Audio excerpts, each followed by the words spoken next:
Appendicular skeleton उपांगिक कंकाल। उपांगिक कंकाल को 4 भागों में बांटा गया है।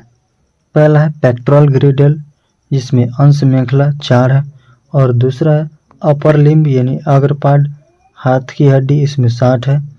पेल्विक ग्रिडल यानी श्रेणी मेखला, इसमें 2 है।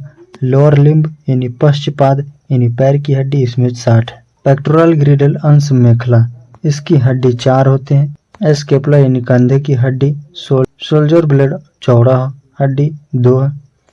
क्लेविकल ब्यूटी बोन कमजोर हड्डी है। एक स्कैपुलर और लेविकल बाएं साइड और सेम एक कैपुला और क्लेविकल दाएं साइड होता है।